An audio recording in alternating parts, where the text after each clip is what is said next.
Great. Okay, guys, thank you for coming down for SINCON 2021's panelist session. It's called Pushing the Boundaries of Pen Testing Skill, right? Let me just give you an introduction to the different people. There's Damien, who will be the moderator for today. There's Kevin, Terence, Leong Boon, as well as Mike will be sharing with you. And with that, I can hand it over to Damien, where he's going to share with you the main, he's going to moderate the session for you guys. Thank you, Damien. Okay, thank you, Ethan, for the quick introductions. You helped me to introduce all the panelists and myself. Thank you for doing that job for me. I think we still have people swarming in, and I think as today we are gonna, welcome to SINCON 2021, as mentioned by Ethan, and I know it's lunchtime, 12 p.m. We'll definitely make it very interesting, meaningful, to feed your stomach, not in terms of food, but wisdom from the panelists that is engaging today. Okay, so today's discussions we are talking about is pushing the boundary of pen testing skills. My quick questions to all the panelists, we always talk about pen testing skills. What are pen testing skills one should have? Probably we should start with, my screen comes from Leong Boon first. Yes, yeah, first on my right. Right, thanks, Damien. And thanks also for inviting me to this panelist session. I'm glad to be able to share and to also learn from everyone here, as I think cybersecurity is a topic, right, where we all can learn from each other. So yes, to answer your question, right, I think pen testing in the cybersecurity domain is such a wide and large and vast domain, because there are so many different aspects that you can cover. So, I'm not going to go into details of each, but, just take, for example, operating systems. You need to have a good mastery of the internals, whether it's Windows or Linux. And this is really dependent on which area you want to focus on. Of course, you can do both, but I would say that, usually we see someone who is more focused on one of the operating systems compared to the other. And of course, there's Mac OS these days, and I think that's a niche area. So if you're a pen tester in the Mac area, then, you'll be highly sought after, because there aren't many of these around. Then moving on from there, from the OS, we go into networking, which is another important aspect if you are doing infrastructure pen testing, for example. So for that, you need to have a good mastery of basic network foundations, OSI layer, things like that. Okay, and then there'll be some others in the domain these days. Web is of course very popular. Being able to understand CMSs like WordPress, with tons of vulnerabilities, that's one area we should definitely need to look into, and all the latest advances in web technology with all of our HTML5 and things like that. Okay, database is another area I would think that it's quite necessary. Being able to understand concepts from SQL, very basic SQL level, down to specifics. If you are doing Oracle, for example, pen testing, then that will be another area you need to focus on. Okay, so other than these, right, I think it's also good to have basic scripting and some programming knowledge. For example, Python, definitely, because then you'll be you can readily make use of many of the examples that you can Google for on the internet. And last but not least, have knowledge of a basic toolkit such as Metasploit, and if not, Cobalt Strike, if you can go further than that. So yes. Thank you, Leong Boon. That is quite a long list of stuff that the skill sets that people need to acquire. How about you, Kevin? What's your viewpoint of pen testing skills that one should have, or in your viewpoint? Well, all those skills are great, but before you get there, you got to have the foundational skills. So you mentioned in networking. So many times when I go in and train pen testers, they don't understand networking, right? So when you start looking at the routing, you look at all these different types of things. So what I do is I always say it's building a foundation like you do a house. So if you don't have a strong foundation, the house will fail. So mainly it's TCP/IP, Unix, Linux, because let's face it, it's going to separate you from other people when you're in Unix and Linux.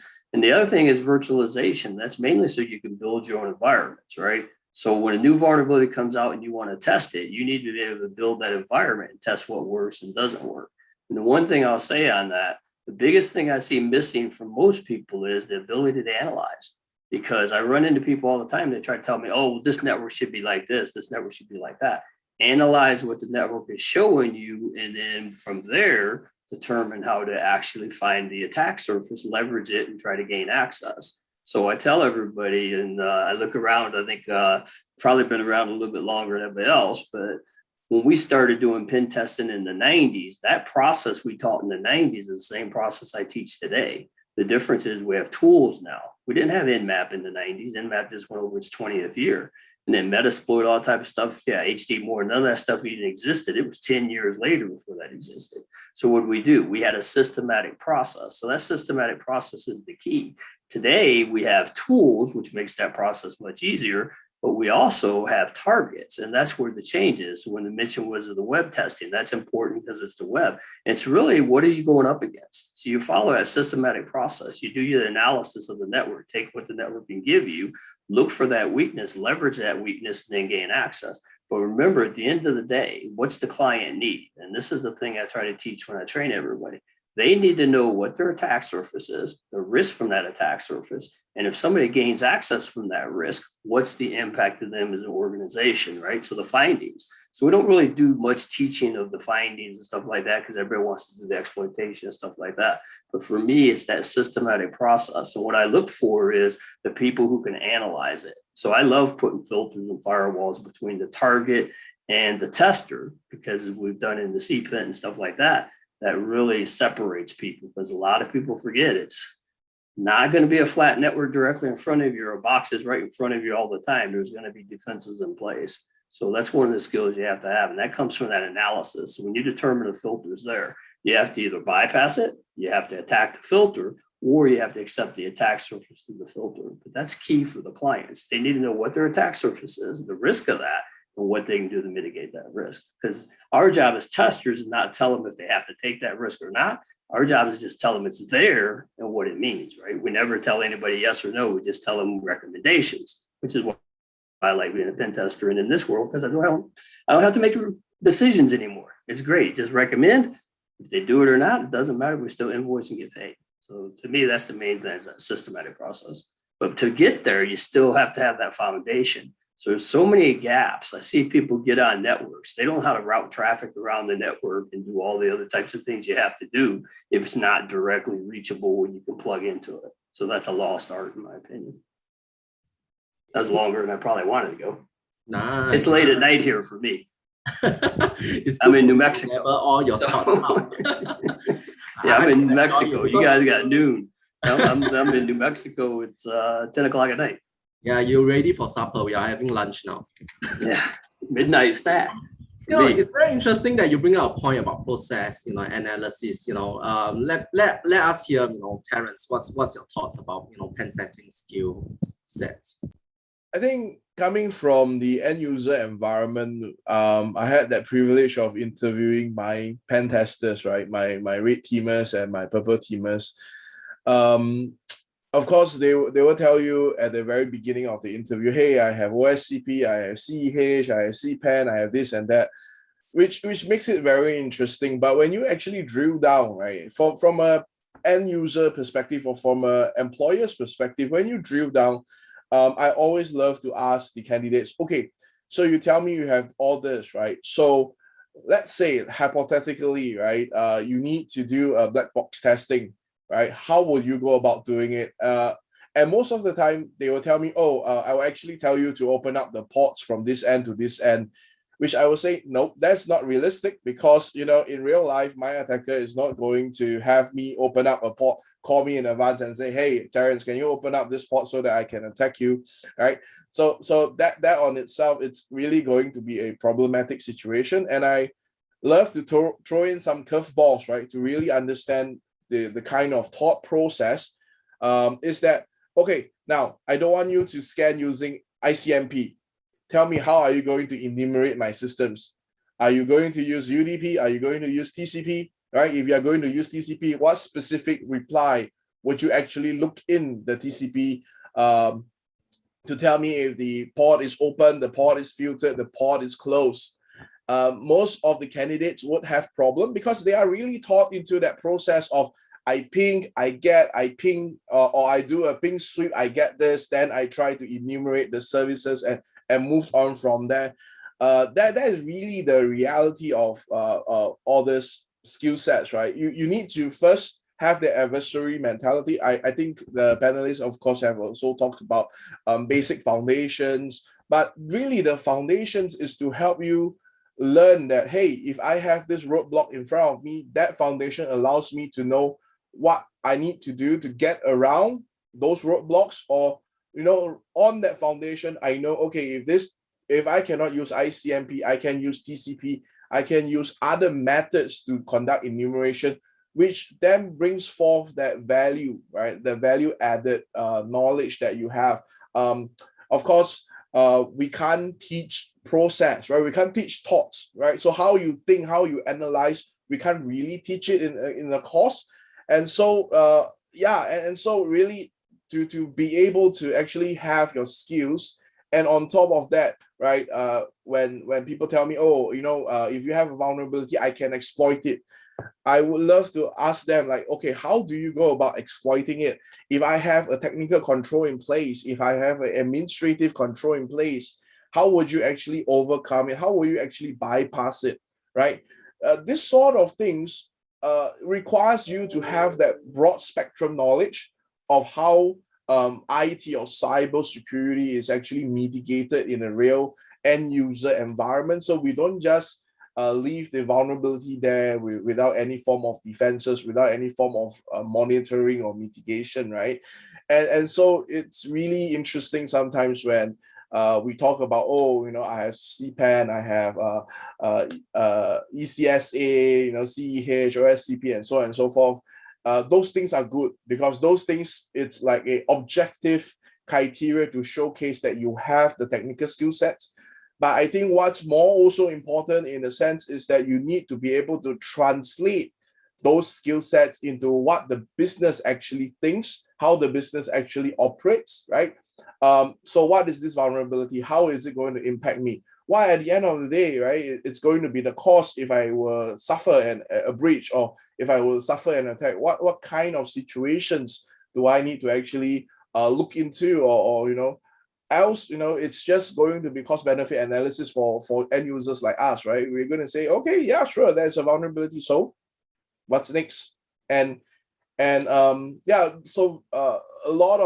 I would say a lot of technical people, they have this translation problem, right? They know the technical problem, but when it translates into business, right, business language, they will be more or less quite stuck, and they were like, it gets exploited, and then you have intangible loss, you have tangible loss, but how do you quantify it? Yeah, that's I think a skill set that technical people need to also have. Yeah. Okay, Terence, I think you also elaborate about process, translating your skills into reality. Mike, do you agree with what your other panelists has mentioned? This is the fundamental skill sets that need to be neat, but the thought process and the process is not there, or that needs to be there as well. Yeah. Okay. Before I answer that question is, I'm not sure if I wanted to make this very light, especially for those who wanted to go on this pen testing as a profession. Probably after they heard about what Terence mentioned about, they are now scared for the interview. So pen testing as a profession comes with from different IT fields in reality. So some came from sysadmin, just like myself. I came from a Unix sysadmin before I became a VATT. And then some of them were network admin, programmers, database administrators from Oracle, from different types of database, even open source, MySQL, something like that, web application developers. And now I'll go on with to answer the question about the other friends that we have here. So yes, soft skills are very important aside from the tools and the hardcore technical skills that you have. Soft skills are very important because at the end of the day, you are not just dealing with tools. You are also dealing with written and communication skills. So written, at the end of the day, you need to do a, too many English on that report. And there are two types of report as common: executive summary report and the technical summary report. And the technical summary or on the executive summary report, that's what Terence is saying, that you need to deal with the stakeholders, with the business people who does not understand what is ICMP, what even ping is, something like that. So, and then for you to be able to convey, in front of them, you should have that courage and that skills also. So soft skills are very important. So for those who are, into universities now, or people who wanted to, from the different fields that I've mentioned earlier, who wanted to jump on the pen testing profession. So you need to have those soft skills as well. So not just technical. That's my answer. Okay, I think when I set this question one, it's just to set a baseline. How all the panelists thinks about pen testing skills. Moving to really the questions that was given to us. That with the industry now filled with a lot of CTF games, competitions, exploit labs, training, certification to validate one's pen testing skills. Do you think that these overall schemes have achieved in producing quality pen testers, red teamers, or even cyber defenders? And because Mike, you're still on my screen. Is that for me? All right. Yeah, I would say absolutely yes, confidence-wise, especially when they're going to interview, right? Technically. But again, pen testing is not just a technical skills about knowing the TTPs, the tactics, techniques, and procedures, the tools. And again, at the end of the day, as long as they covered, at least the three main pillars of cybersecurity, which is the people, process, and tools, then all should be good. Especially the mindset, and the mindset is different. And if I would just do a quick segue.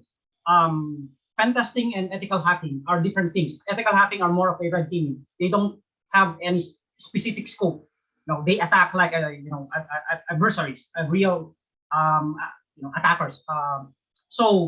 But pen testing is more of a focus-based, goal-based. They have a scope, they have the limitation, something like that. But again, at the end of the day, they should have covered the people, the process, and tools mentality. How about you, Kevin? Do you think that whatever things that is put in the industry has produced good pen testers, red teamers? You need to unmute yourself. I clicked it. My experience is most of the CTFs are not realistic. I mean, some they're fun. Don't get me wrong. We love to play in them, and we do stuff like that and things like that when you have time. But as was mentioned earlier, is ICMP open? Can you ping everywhere? Because there's a valid point. When we took away ICMP, people sit there and says, "Well, the network's down." No, network's not down. You're trying to use ICMP. Oh, and by the way, NMAP pings the target. If you're not on the local subnet, it's going to use ICMP unless you don't ping the target. So when you scan it, even if you do a TCP scan, it pings that target. And if you don't actually know that, you think there's targets that aren't there, and it really is. So this is the problem I see with CTFs. Do they teach internal testing? Yeah, for the most part, internal testing, right? So if you go to a CTF, if you're on the same network as the targets, then it's practice for possibly internal testing. But most of my experience with CTFs are they're fun, they're capture the flag events, of course, with the name, stuff like that, but they don't teach industry level skills, in my opinion. Mainly it's internal. Same with any exploitation, they're fun, but you turn off most of the protections off, or you put little basic protections on, because if you do anything more than that, it takes way too much time for people to go through them, and the CTF would be over. So they're fun and they have a lot of good time, but for industry skills, I don't really look at CTFs as much as I look at, as we've talked about already. Can you tell me why you sent in that TCP packet and you got ICMP back? So that's the most important thing. Analyze what the network's telling you and then go deeper and take it from there, right? So that's what we've been trying to do. Because like I said, for more than 25 years of doing this, it hasn't changed much. It's pretty much the same as it was 25 years ago. You just got to analyze the way the networks has changed and the different targets you go up against. So yeah, they're fun though. Don't get me wrong. I know they're fun. Plus another problem, and I've run into this a lot of times, because of the simulations and everybody doing simulated environments, we test out and all these other types of different simulated environments. We've lost a lot of the hands-on capability with people. I can send a team in the field and tell them, hey, we got to set up a router here and do this or do that.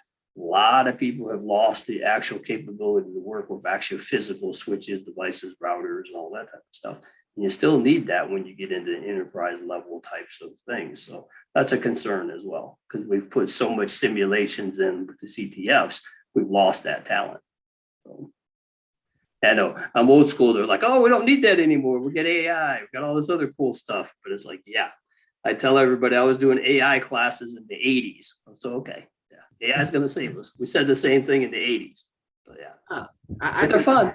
Yeah, good points pointing out, and I think I also do have questions with regards to that. Let me hear from Terence. What's your thought to the current industry stuff? CTF trainings and stuff. Do they produce good red teamers? Or Well, in a nutshell, CTF does play its part in sieving out people that really, it's all in theory, right, with no practical experience. We actually use CTF as part of our hiring tool, right? So we actually run CTF, we invite people to join us, and then out of that CTF, we actually have the possibility to identify who really carries that technical skill set, right? Who really have the ability to actually put theory into practice. That is really important for us, because unfortunate thing is that a lot of courses, right, they test you on the theory aspect, but they don't actually provide you with that practical aspect, right? So there is one thing that we actually can do is that, using CTF, right, it actually forms that form of a translation, right, to actually showcase, to actually exhibit your technical skill sets, the presence of technical skill sets on top of your theoretical or knowledge skill sets. So we actually use it as part of our hiring process. We actually use it as part of our filtering process, right? We want to really know who really have that technical skill sets that, given into the environment, you actually have the ability to translate what you know into what you do, right? So that is one thing. I think CTF provides that foundation, or provides that first cut. Now, going beyond CTF, right, you fall back into that translation process, whether or not are you able to translate what you have seen into applicable business real life situations, where you are now in the environment, you're now in the company, and you are now tasked to perform X and Y, right? Perhaps vulnerability assessment, perhaps pen testing, red teaming, and purple teaming, and so on and so forth. And how do you actually then, translate what you know through CTF, right, into the corporate environment where the situational awareness, right, the architectural and the infrastructure is drastically different from a CTF environment, like what Kevin says, right, which I totally agree. CTF, we try to make it as interesting and as simple as possible. We don't block a lot of things. We don't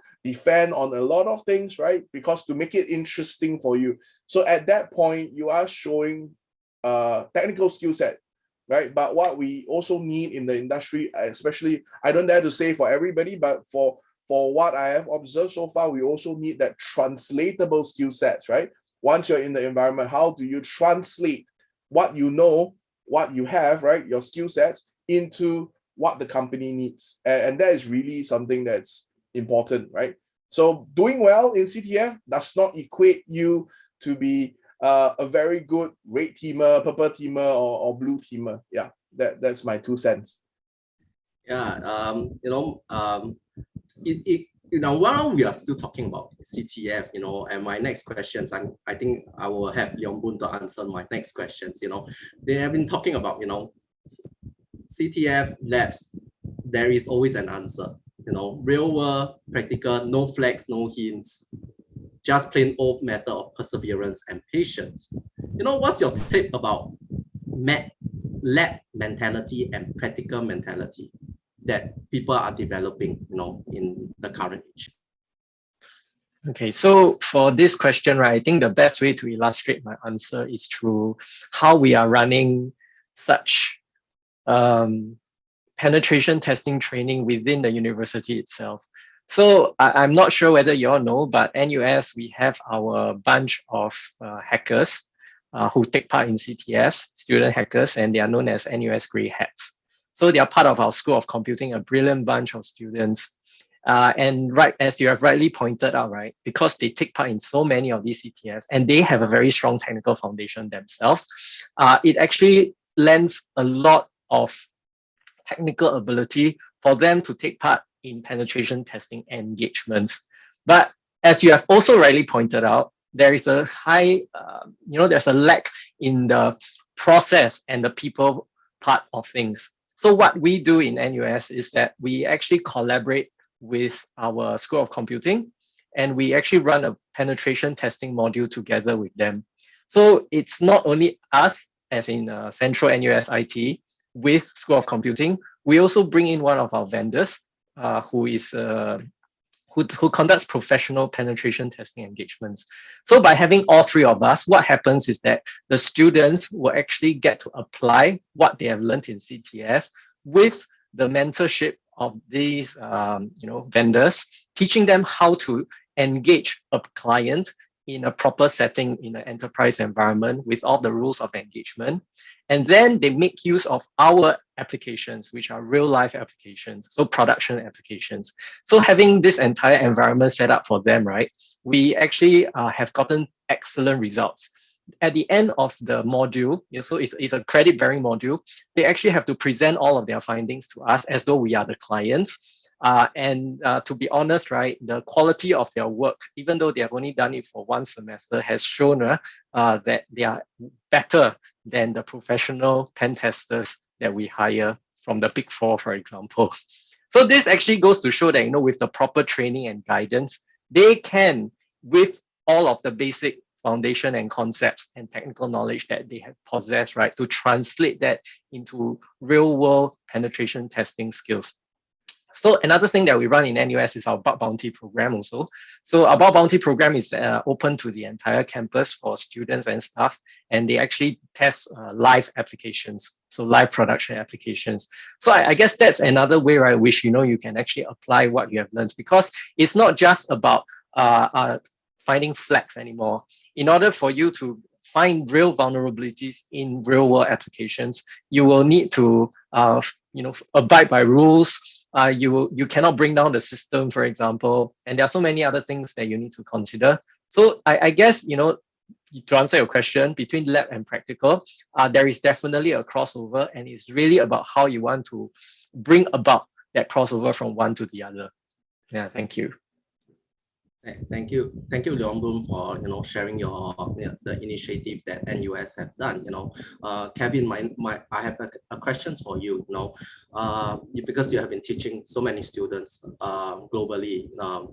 What do you think that we can prevent newcomers or intermediates from developing the lab mindset? Is there like an ideal lab environment for aspiring pen tester? I think there is one person that is also asking the same questions, which is almost the same as mine. Is there like an ideal lab environment? Practical aspect beyond CTFs. The best lab is to build your own. I mean, that's really the whole thing, right? So that's why I said TCP, IP, Unix, Linux, and virtualization. So what we try to do is have a lab environment, because when a new vulnerability comes out, remember Tuesday, we're all going to have all the new vulnerabilities from Microsoft. First thing you should do as a pen tester, you should lab that up in an environment and start trying to say, okay, can I directly breach that, leverage the weakness, stuff like that, and then put a filter between IP tables, whatever you want to do, and say, okay, can I do it that way? What about if the Windows firewall's on? What happens there, right? So when I train people, I say document what works and doesn't work. So really, you have to build a multi-layered network lab. I mean, that's kind of what one of my books is based on, building virtual pen testing lab, right? I mean, that's kind of where, after I built the CTF at DEF CON, one of the CTFs, not the big giant major CTF, but one of the CTFs, and a lot of people participated. Secure Ninja actually sponsored it, and they really liked it. And a lot of people liked it. And then Packet come to me and says, hey, write a book about it. And then I wrote a book about it, and then the second edition about it. And it's all based on the same thing. Build in the environment. When you can build the environment, that puts you above a lot of other people, because they have to have a simulated environment, right? So the more you can actually create your lab and test in it, the better. But the lab has to have multi-segments. So you got to have multiple layers, so you can try, as I tell everybody, it's one of my favorite things to say, attack it direct first. If you can't get it direct, you're never going to get it through a filter, right? So back in the 90s, we would have these binders, because we didn't really carry computers around like we do today and stuff. And we would have a listing and it'd come up Solaris. Yeah, Solaris, I remember Solaris, stuff like that. And we'd have listing of everything that works and doesn't work against Solaris. That's kind of what you have to do. You build your own lab environment. You say, oh, I've got a test. If you ever see my virtual machines that I carry on my laptop, I got more than 300 or 400 virtual machines, because as soon as I got to do a SCADA test, I build a SCADA environment. Oh, Mod+, oh, DP, whatever I've got to do, I build that environment so I can test what works and doesn't work. The closer you can emulate what you're going up to in a test, the better you're going to be successful, because you can build everything before you go test it and know what works and doesn't work before you ever get there, right? That's the way we actually defeat the web application firewalls and all those types of things, because all you have to do is obfuscate things. Oh yeah, that got passed, and you document what's working. You go up, oh, there's mod security, although I think it went away, dot defender, whatever it is, and you have the string to actually bypass it. So that's where all that research comes in. So you have to build that environment. It should have a router in it, a switch in it, and probably some form of an actual firewall device, be it, go on some auction site, get an ASA. I mean, my lab, I've actually got an ASA, I've got a Juniper. That's how we found the June OS bugs. We put the Juniper up there and discovered all these weaknesses in the Juniper OS.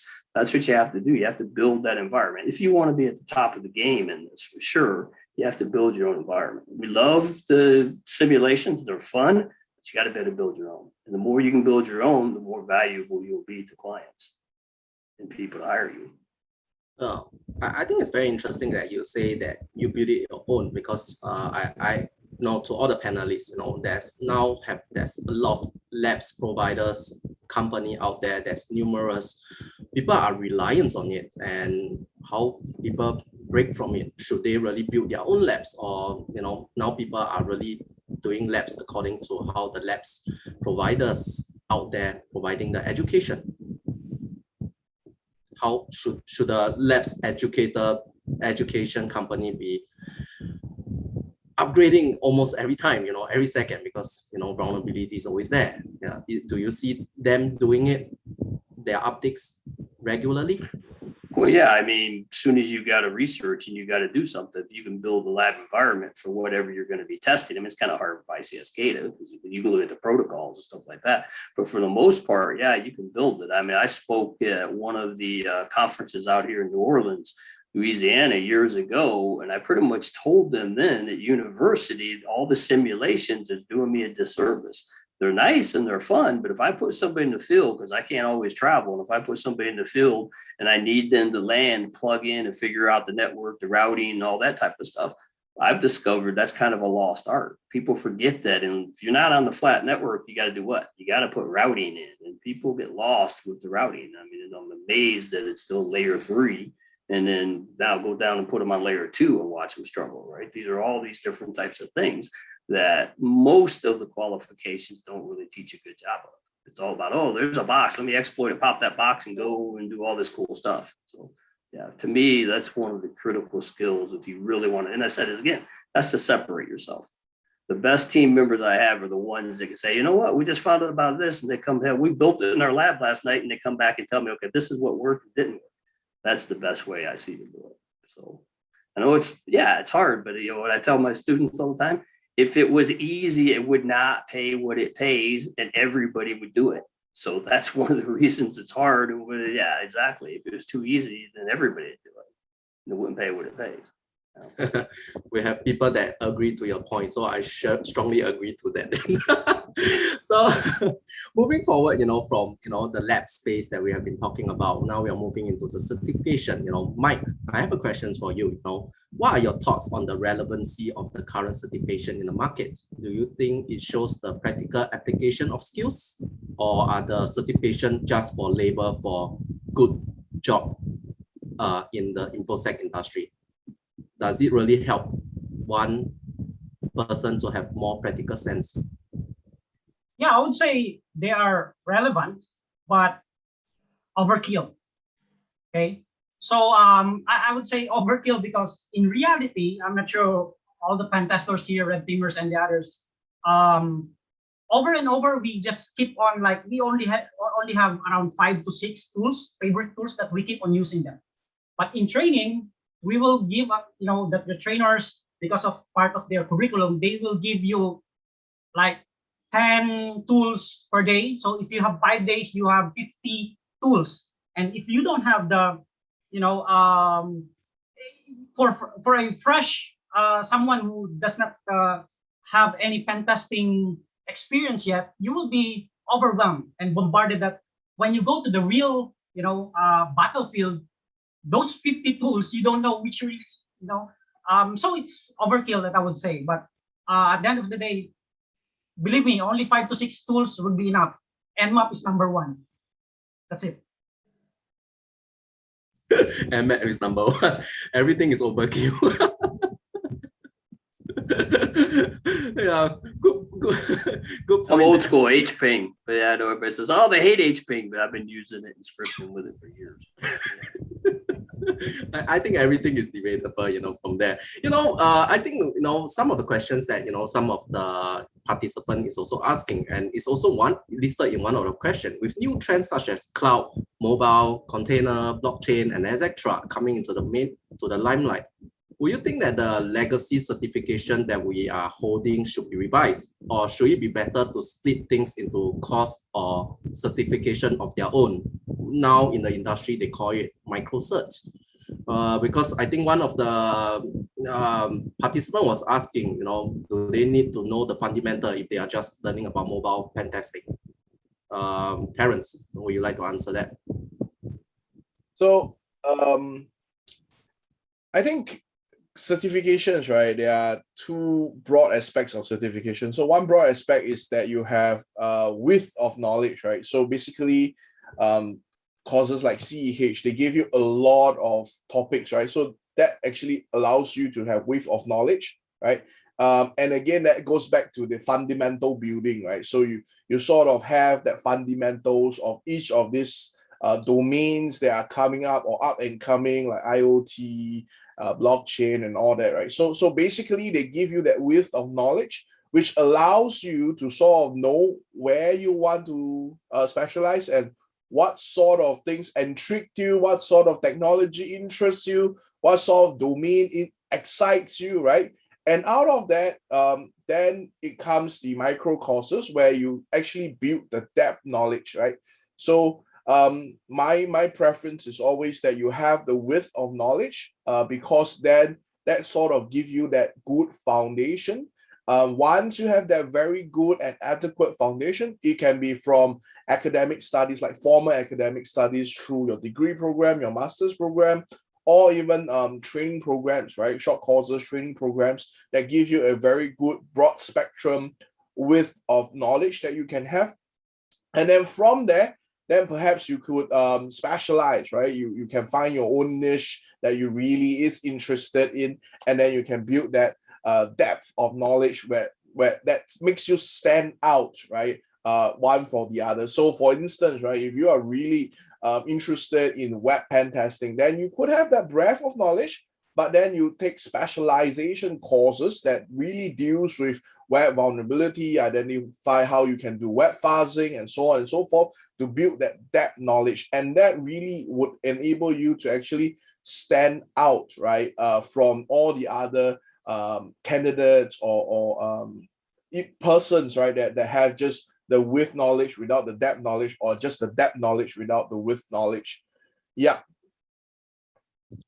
Yeah, so that's really my take on it.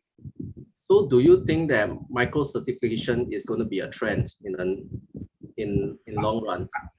I don't think it's going to be a trend. It is already a trend, right? So you can look at all the major Institute of Higher Learnings, right? Their micro masters program. You can look at a lot of all these different vendors out there that provide certification. You will realize that there are courseware they tend to have one or two that is broad spectrum, right?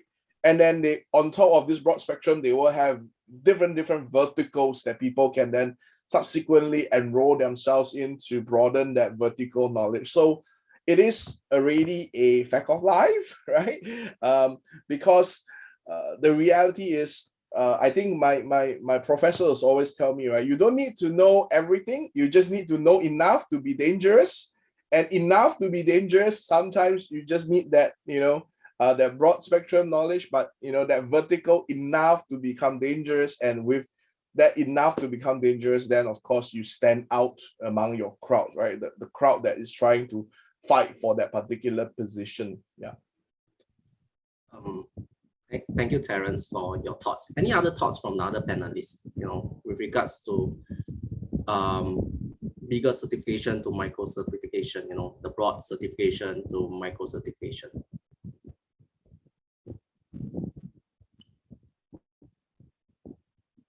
Mike, you have any thoughts about that? We always talk about broad spectrum to narrow into. Again, as what Terence mentioned about fundamental is very important, right? I mentioned about Nmap earlier. Nmap is not an easy tool, and it's not a one size fits all. If you use it in IT and then you try to use your similar commands in OT side, ICS SCADA, and then probably you might want also to ready your resignation after that, right? Agree, Kevin? So yeah, and scan those things. Yes. So yes, fundamentals is very important before you jump. What we keep on saying, that before you run, you should learn how to crawl, right? And then from that fundamentals, because if you have a weak fundamentals, just like a building, you will collapse easily. So before you jump on the other tools or other domain, you should master the very fundamentals and very basic first. Thank you, Mike, for that. I hope all our viewers, and participants hear that. Get your fundamental rights. Always get your fundamental rights. Okay. Anything to chip in? Being from education institute as well. Certification.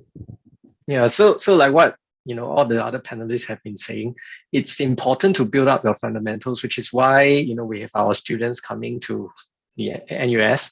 And in fact, right now, our School of Computing is one of the hottest colleges for computer science in the entire country, right? Everyone is fighting to get into NUS SOC. So that's it, right? I would think that, also speaking from personal experience, what I've learned in school, there is definitely a source of all these technical foundations that is required. But at the same time, I would think that in our current day and time, micro certifications could be more relevant and even useful because things are moving so fast that you can't teach these things, right, in a broad spectrum education, which is meant to give you only the fundamentals. In order for you to catch up with the latest trends, you will need to go for these micro certifications. Hopefully, they are updated ones, not the ones that are, have been running with the same syllabus for 10 years. So with this said, I think, for example, a 5-day course that really focuses on the latest trends in, for example, web pen tests, or being mobile, an area that is moving very fast. I think we have a question also in our chat. So yeah, if you go for a micro certification course in this area, which is updated, I think that it's highly beneficial, and you will definitely gain a lot from such a short course. Okay, Thank you, Leong Tun, for your input. Before we move into a Q&A sessions, I do have one last questions. Probably in your personal or in your work, as you represent, what other initiative or ideas can the industry continue to innovate to push the boundaries for one to acquire pen testing skill? Kevin, why don't you start first? Well, I mean, one of the biggest problems we got is that, yeah, tools are great, but it's still, before you get to the tool, you got to master the process, right? So that's why I put in the one chat there in Zoom saying, I usually say 2 to 3 tools per, each section of your process and methodology that you follow. So that's the most important thing for people to understand. It's the same with defense. I mean, people keep throwing, products at the problem, and more than 100 billion in cybersecurity products in a year, and we still have breaches. So we have to look at it from a more holistic standpoint. And the analogy I like to always use, and Alan Paul or Sands, the only time I ever mention Sands in his name, he has a thing that says you teach people and they go in and they're surgeons, but you don't teach them anatomy. So what do they cut? They don't know what to cut, right? But I have the analogy of try to go learn a new language, which I'm typical American one language, and not learn the alphabet. So it's the same type of thing. So the TCP/IP is the alphabet, stuff like that. So I still think we have to focus where we teach and we train people that this network now has a filter on it. This is what it looks like at the packet level. This is what it looks like if this filter is rewriting the packets and doing different things and messing with the headers and stuff like that. When I've done that, and yes, I have actually, I know I kind of probably gave capture the flags with that name, but I've actually hosted and ran quite a few CTF events. And when I rewrite the packet headers and stuff like that, most people are lost because they don't understand that foundational level. They're great at all that scripting and all that cool stuff, but remember the adage, if I can get you at layer 2 especially, but even layer 3, all the other layers are compromised. So you always want to remember to focus on those lower things and not all those cool, fancy stuff at the application layer, because you may never get there. I might have you before you ever get there. Yeah.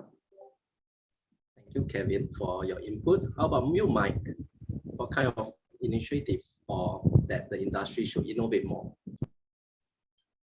I would say continue on the cyber range thing, and then do a tabletop exercise together with, if you're a red teamer or BAPT, together with blue team. So at least you could, test at once. You are testing as well. The company or the SecOps program are testing the blue team's capabilities, and as well as the pen testers or the red teamers as well. And then, it's like it's a continuous game inside the company itself, but it's reality relevant to the company. And I would say in my previous company and my current company, I to make the environment a security culture mindset, I build I propose and build the program for internal bug bounty instead of the external. So the people would, have this mindset that, like DevSecOps, somebody will test your security, your coding, something like that. So at least you become unique environment and with a mindset of, security by design. So that's what my recommendation on that. Terrence, how about you?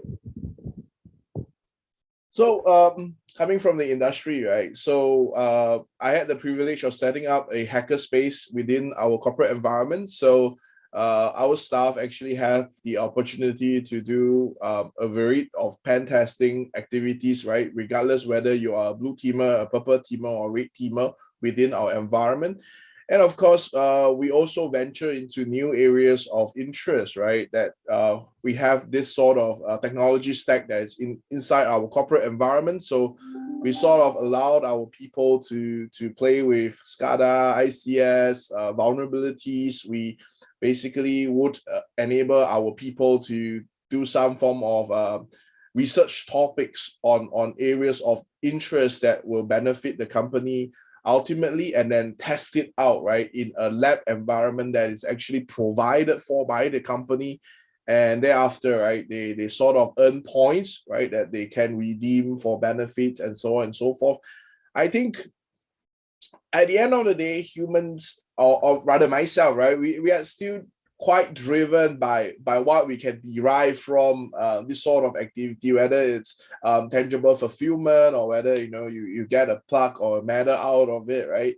You hope to receive something. And I think what really will enable us to really push the frontiers or the forefront of the boundary towards pen testing is really to create that conducive environment within the corporate culture itself, where you actually allow people to sort of like test their hands on, to tinker with certain devices, right, in a very safe and conducive environment. Of course, not in the production environment, but yet, at the same time, what you want to also is that, if something were to happen, you can actually fail, right? The culture or the right to fail early.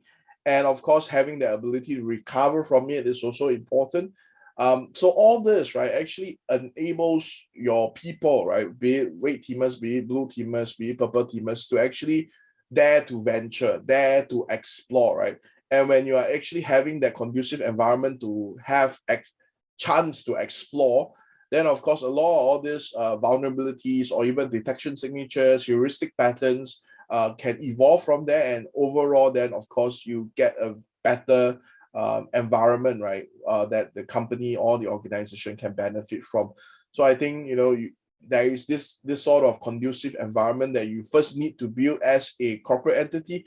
And of course, right, course providers, university, of course, we often look for partnerships, right? And of course, this is where cross ecosystem, right, partnership will happen. And by having this cross ecosystem partnership, you actually allow students to experience corporate life, right, corporate environment, and also allows corporate to actually understand how the students, right, the new bunch or the new batch of pen testers are actually trained, right? And from there, you basically would value add, right, both not just to the Institute of Higher Learning, but also to the corporate environment, because from there you get new ideas. And a lot of new ideas that we actually implement in my department actually comes from students that are actually doing internship with us, and those ideas are really brilliant. So it's really fresh, and yeah, we have tremendously benefited. So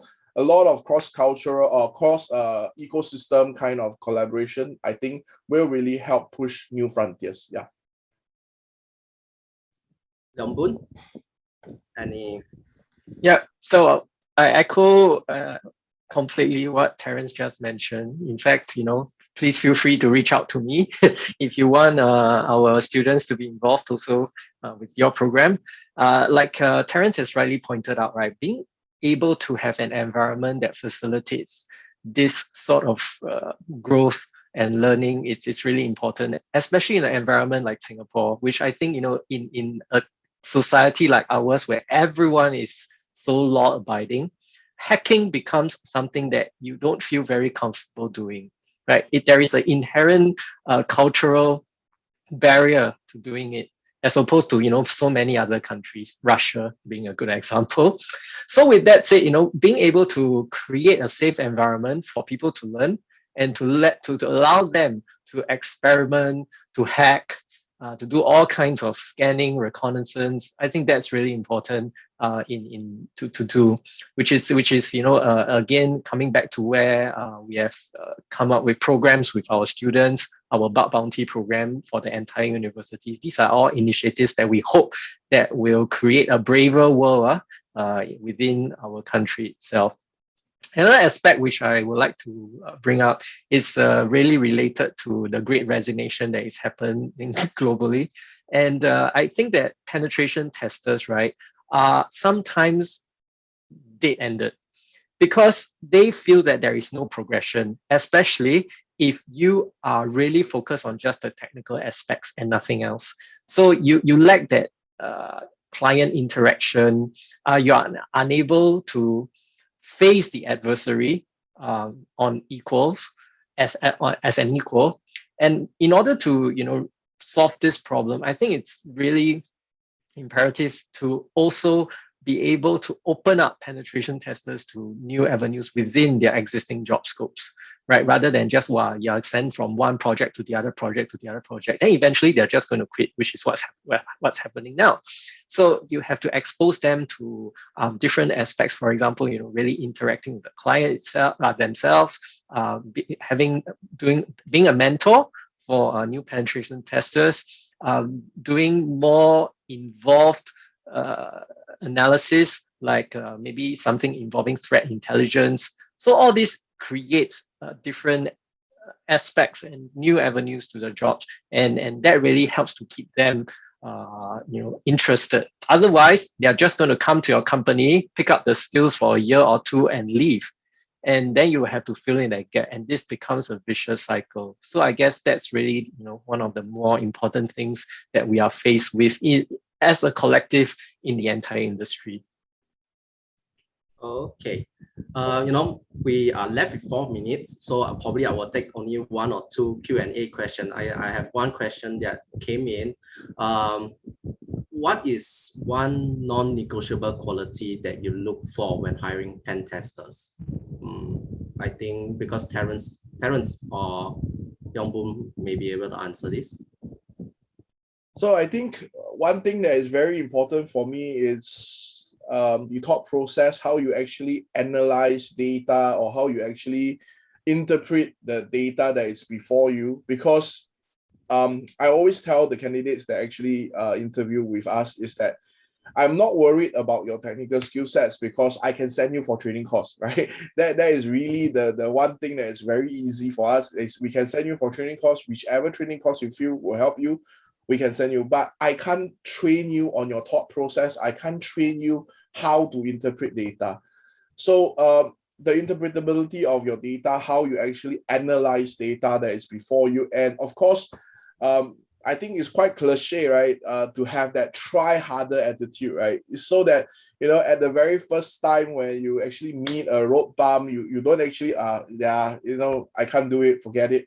Then that's really not going to help, right, in the situation. So to me, really, right, the drive to learn, the drive to try again, and of course, your thought process, your analytical process is very, very, very important, right?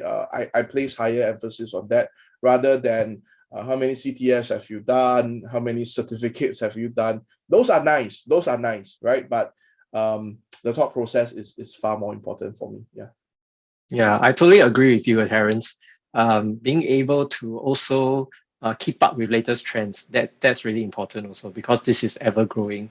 Another quality which I look for, right, is the ability to translate technical terminology and concepts into readily understood ideas by stakeholders.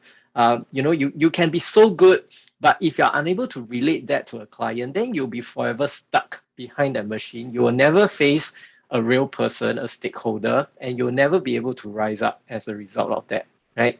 So being able to then explain what you have just found in a way which can be appreciated by them, especially from a risk perspective. They're going to say, yeah, you tell me all these things, then so what, right? How does that translate to my business risk? What kind of impact does it have on my business? Being able to tell them all of this in a way which they can appreciate, right? Ultimately, I think is the most powerful that you can do. Okay, as we are going to end the session soon, I have one light-hearted questions for Kevin and Mike. If you have the chance to take a certification on pen testing, what certification will you go for and why? Kevin, want to go first? Oh, I got to go first?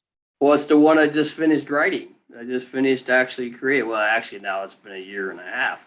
And all I did was when I was asked to create another certification, I've created quite a few.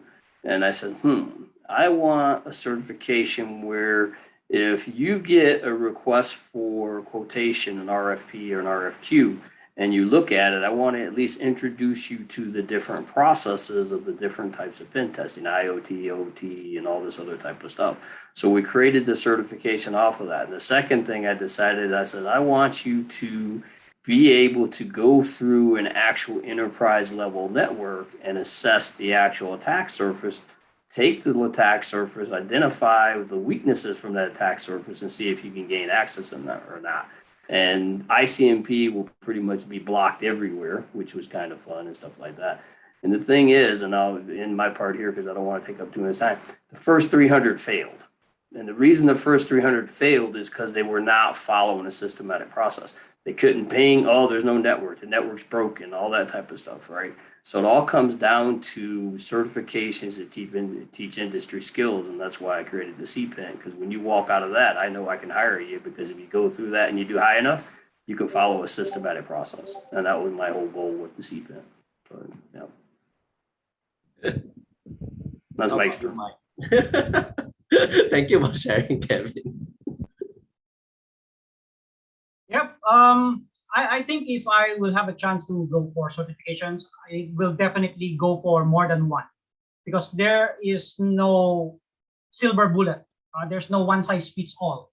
Someone who's very, one certifications that I know are very good in networking, but not good in web pen testing. There are good on web pen testing, networking, but not in cloud. So there's a lot, but and again, it will, especially if it would depend on your environment, if you're already with a company. But if you are looking for something, go with the fundamentals, go with the at least networking and then applications. So those two, combine them, understanding how they work together, from external, if you go black box or gray box, something like that, at least that would help. And I would go again, would not a single one, but as many as long as I have the money, or the company will fund on that one, then I'll go for as many as I can. Okay. As we are overrun by 2 minutes, I just want to have a quick question for you guys. Final advice for aspiring pen tester. Mike, you're on my screen. Say something. All right, I would say encourage. Don't be discouraged. Keep on pushing until you already reach that goal.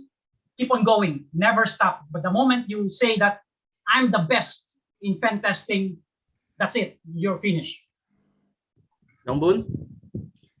I would say to always have an open and inquisitive mind. If you are curious, you will always go far in this. You can never stop learning if you want to be a pen tester. Okay. Kevin? Understand the main thing is it's fun. We all love to run the tools and everything, but being able to put it into a defined deliverable report is the most important thing to do this for a living. And I'll leave you with a quote from the guy who used to run the Naval Criminal Investigative Services red team when I was running the red team for the DoD. Pen testing is 10 minutes of fun, 10 hours of boring, but that 10 hours of boring is what your client needs. Thank you. Terrence? I think don't be afraid to fail, right? Fail fast and fail hard, but climb back up each time and try again. Yeah. Okay. Thank you so much to all my panelists, for participating in this 1 hour of conversation. And we do hope that all the viewers and participants take back some of the inputs that you guys have presented. And I think the recording will be shared in the future so that people can take reference from it. Thank you so much. And I think it's time for lunch for the Singaporean folks. And Kevin, you can have your supper. And midnight snack. Nice snack. Good night. Good night. Thanks. Okay, everybody. We're going to close the session in the next 10 seconds. So we'll see you guys. Thank you very much for